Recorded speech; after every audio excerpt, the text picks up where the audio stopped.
Návrat marnotratného syna. Toto podobenstvo sa považuje za najkrajšie v Novom zákone.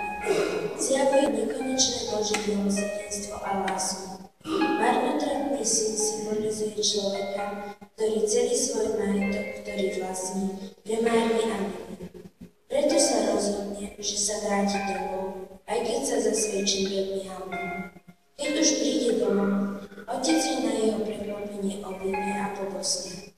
Dáva mu na ruku prsteň, ktorý je znakom autority. Na nohy mu dáva nové topánky, ktoré sú znakom slobody človeka.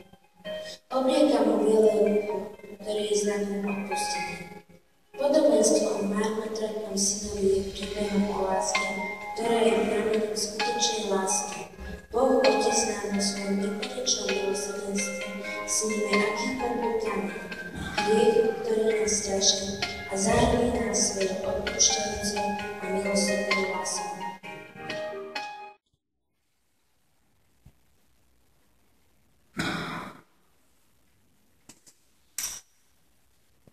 Čau, ako si sa škola mal? Ani sa nepýta. Čo si dostal? No tak pár vetiek, potom 10 zápisov a pár poznámok. A ty sa naďalej meníš takto učiť? Ty sa o mňa nestaraj, veď už mám 18. Ty sa staraj o seba a nie o mňa.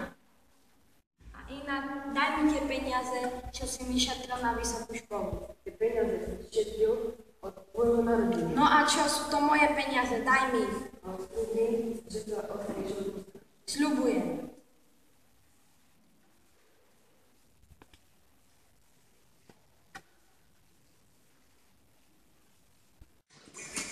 Čaute. Čau.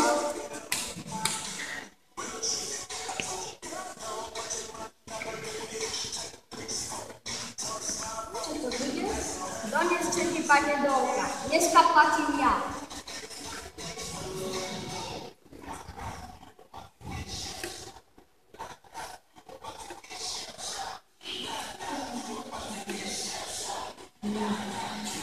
Oco mi sa sram nadýchnu.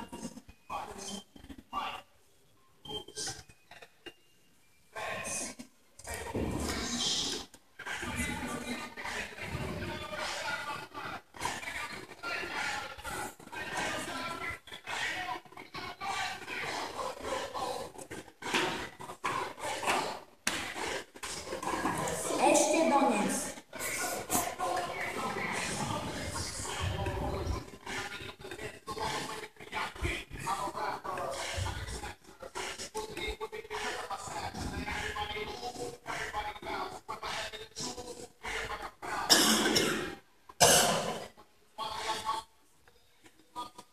Ja som sa objednal pred hodinou a ešte ich nemám. Tuto není. Poď sa tam zdvíhať.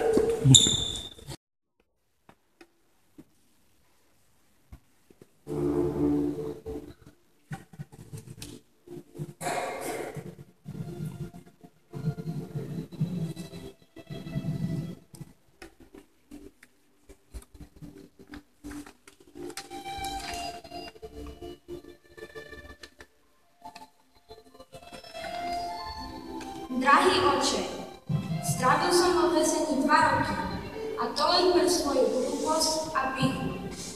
O 2 týždne ma pustia. Veľmi sa bojím, keď si predstavím deň svojho návratu.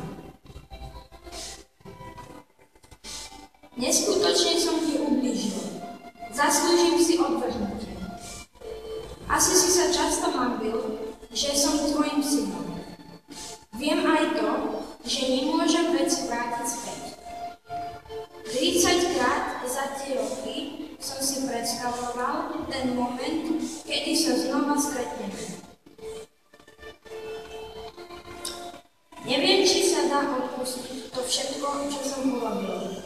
Ak môžem dúfať, že ma príjmeš späť, prosím, zavez bielu šatku na strom pred našim domom ako znamenie tvojho odpustenia.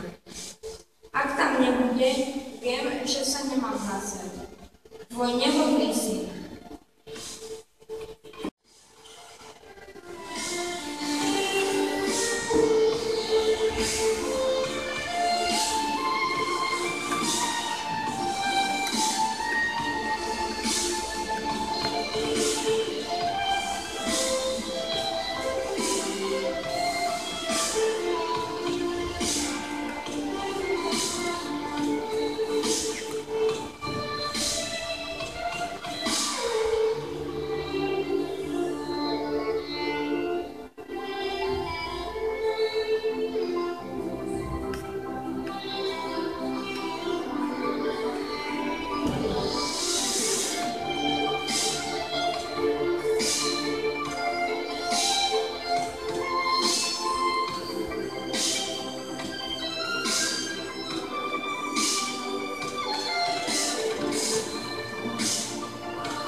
Veď sme slobodní, môžeme si robiť, čo chceme, ale po čase zistíme, že tá naša sloboda nás skôr zotročuje, než oslobodzuje.